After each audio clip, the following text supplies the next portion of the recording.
The Arizona Coyotes are still looking for their first win of the new year as they fall 5-3 to the Florida Panthers. I'm going to talk about that and more on today's episode of Locked On Coyotes. Your Locked On Coyotes, your daily podcast on the Arizona Coyotes, part of the Locked On Podcast Network. Your team every day.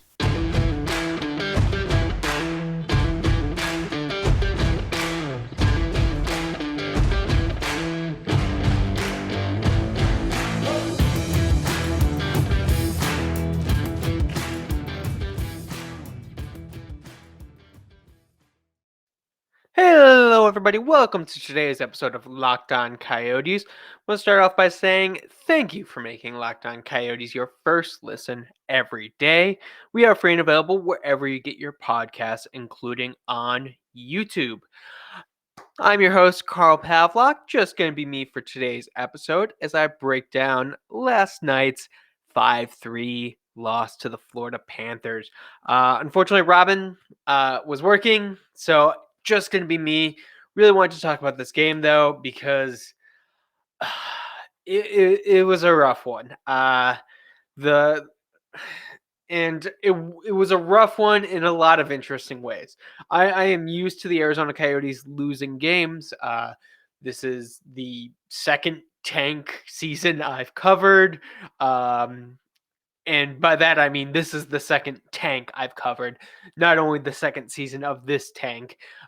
So yeah, the Coyotes are going to lose a lot of games, and they're going to lose a lot of games in different ways. And this was definitely one of the more unique losses by the Coyotes. I'm not sure why. Maybe it's because the Florida Panthers are also not very good this season. And when you throw two not good teams together, weird things happen.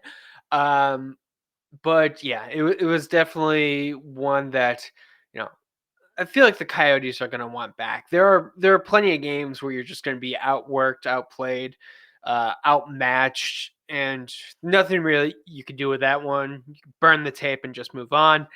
Last night was not the case. The Coyotes definitely could have won that one.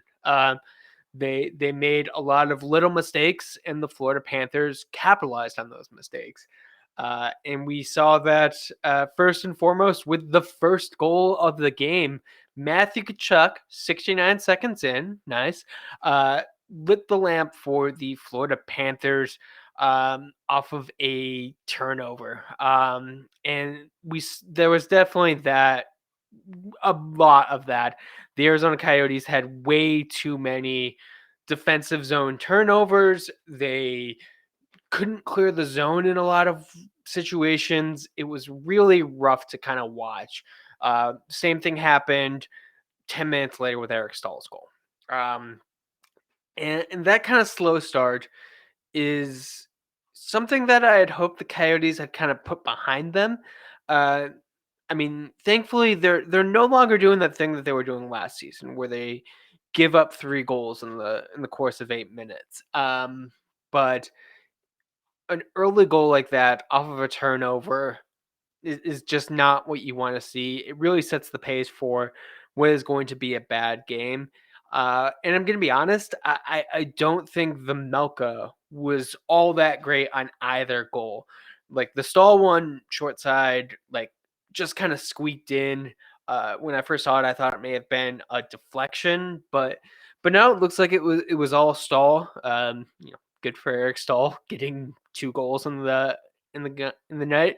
But definitely one where maybe hug the post a little bit more, get a little bit higher. Like he could have had that one, and it does kind of go to show how much the Coyotes depend on the play of Karel Vejmelka.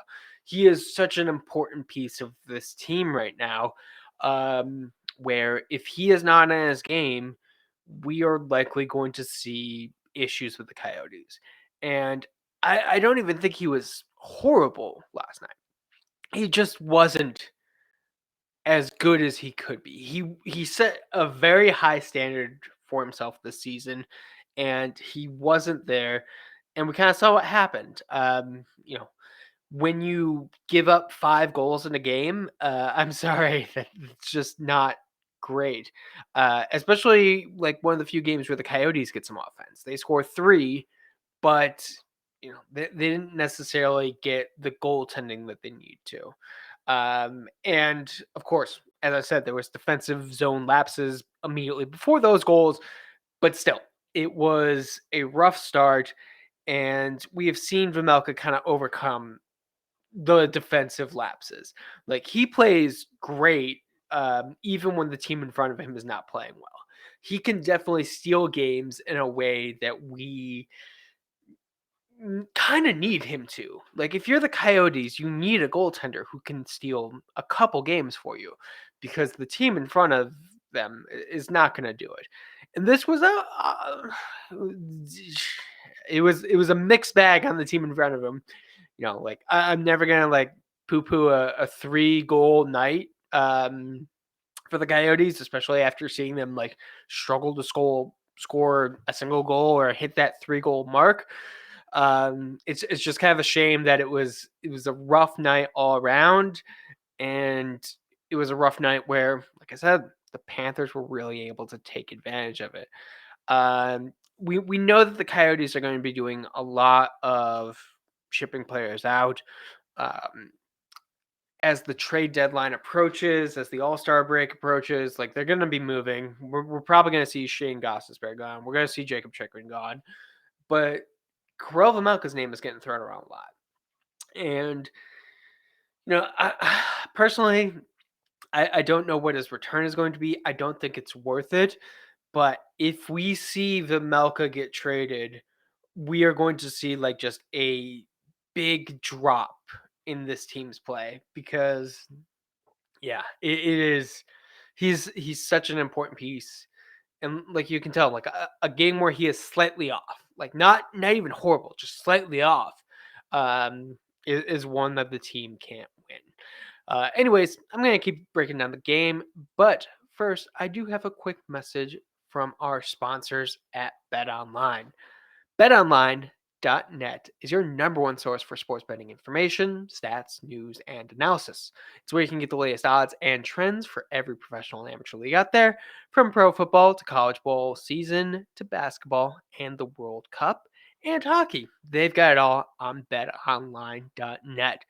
And if you love sports podcasts, which of course you do, you're listening to a sports podcast, you can find those on BetOnline as well. It's the fastest and easiest way to get all your betting information.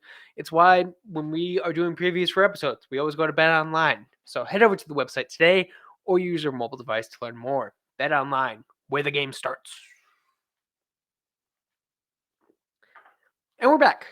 Carl Pavlak, Locked on Coyotes. Like I said, just gonna be me for today's episode.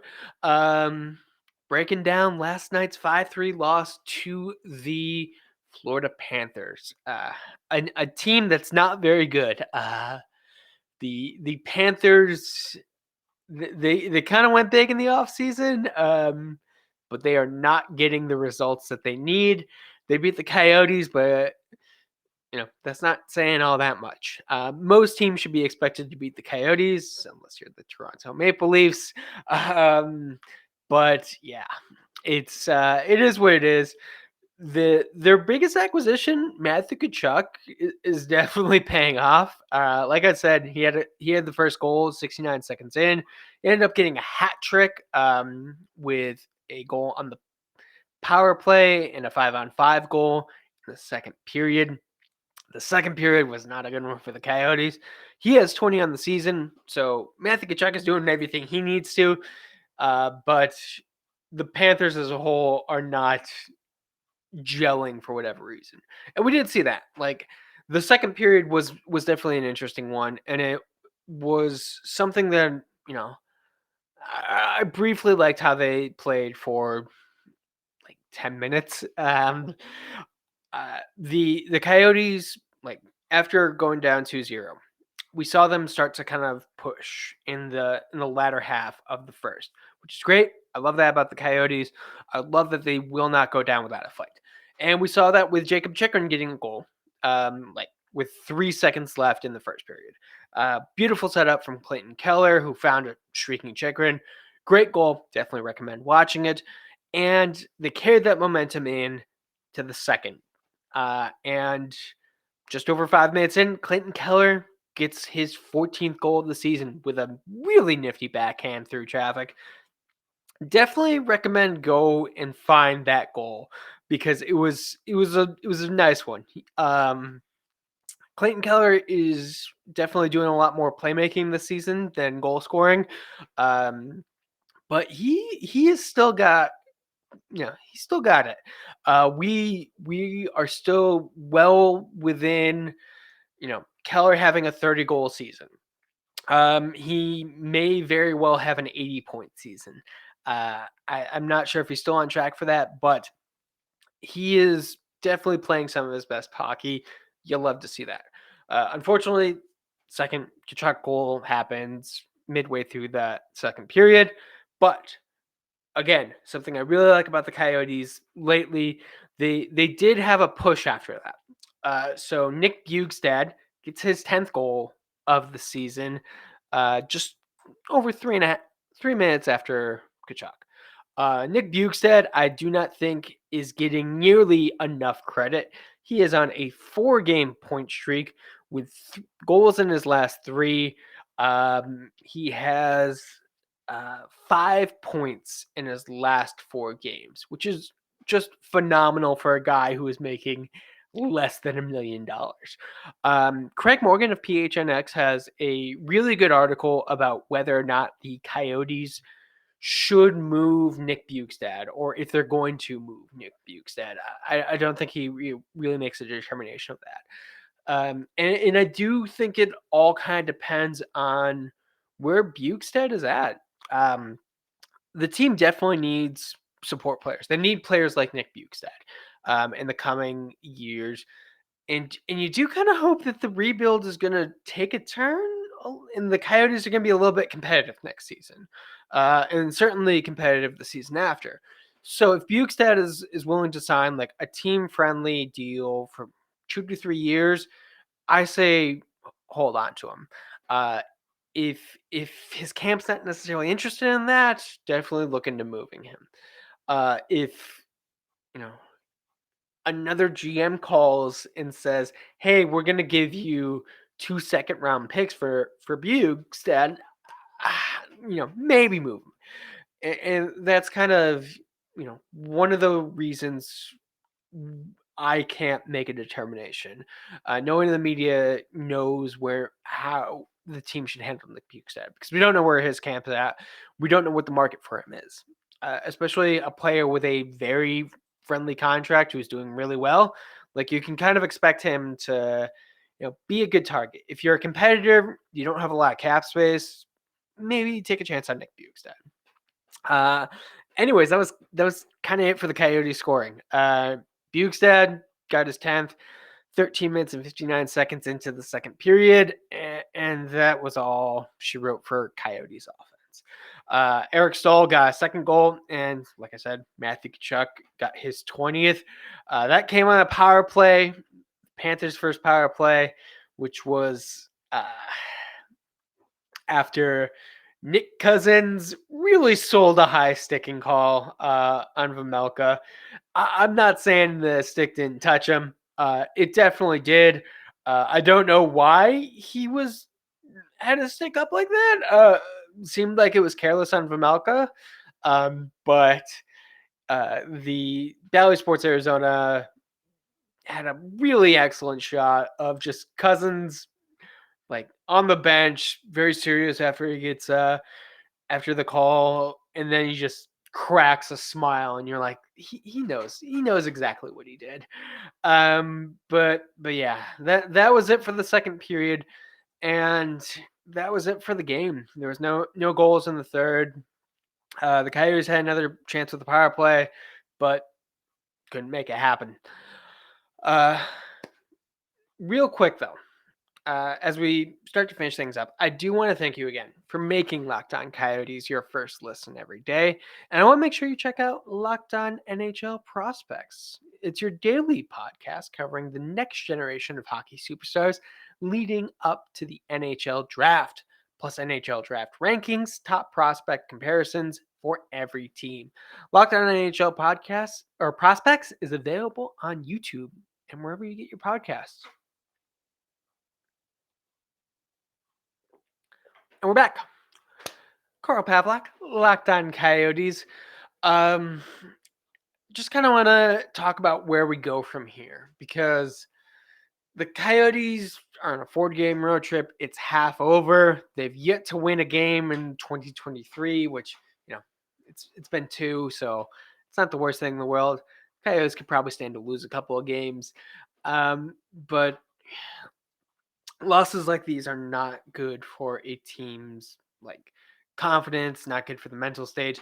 Luckily, it's gonna hopefully be a kind of easier road trip to finish this off. Thursday and Friday, Coyotes have a back-to-back against Philadelphia and Chicago. You know, not the most amount of travel, which is good. Philadelphia, Chicago, 2 really bad teams. So hopefully, let's see what the Coyotes can do with that. I'm sure if you are following the rankings, you don't want the Coyotes to win either of those matchups, especially the Chicago one. It'd be nice if Chicago won a bunch of other games and the Coyotes were able to beat them and still fall in the standings, but things don't always work out that way. And then hopefully, getting back home will do them some good, because after this road trip, they have a 3-game homestand. This is going to be a really tough month for the Coyotes. It's a lot of games, quite a few back-to-backs coming up. And as we move to the All-Star break, it's gonna be just not a lot of fun hockey to watch. I imagine the grind is going to really affect them.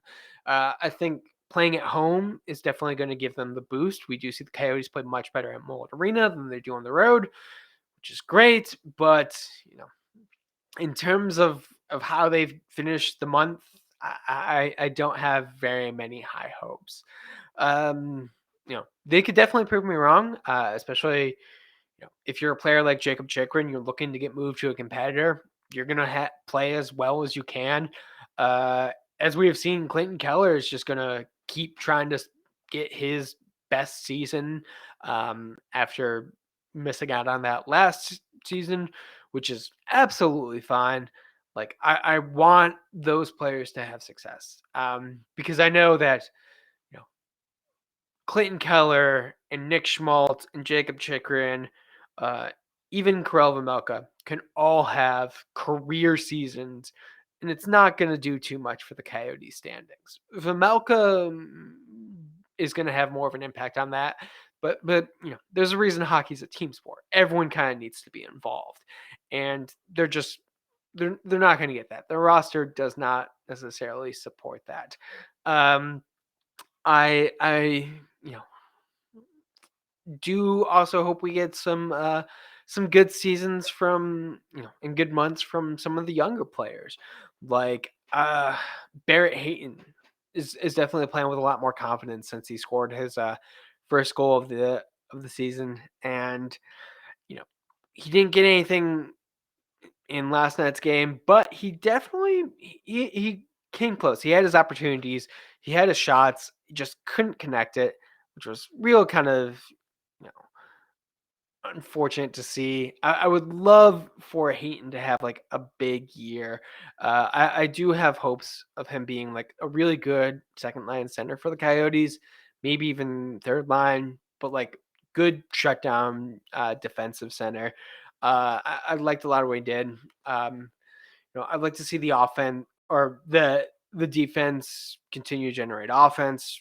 Not only the Chikrin goal, but Valimaki had an assist on the Clayton Keller goal. Love for him to have a big year. Someone commented a while back what had happened because Valimaki and Mosher were one of the Coyotes' best pairings, but when Chikrin came back, that seemed to kind of take a little bit of a dip. Velnacky's had a couple of games. When your team is running seventh defenseman and you're the one sitting, it's never a great sign. But he's a younger player. That time in the press box seemed to have done him some good.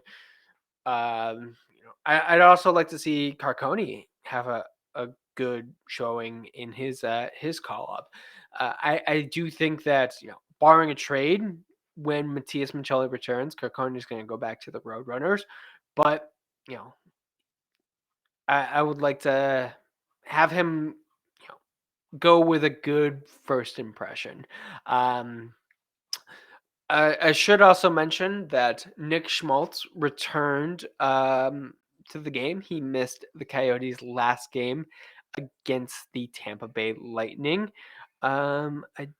He had a secondary assist on the Jacob Chikrin goal. Not necessarily, Schmaltz's biggest game, but he didn't look terrible. And it was good to see him come back after only one game for, an upper body injury. The injury history that Schmaltz has, I always get worried when he gets hurt. Anyways, that's gonna do it for me. Kind of trailing right now. Don't really have too much else to say about this one. Maybe when the week moves on, we'll get some good stories. That Philadelphia game in Chicago should be fun.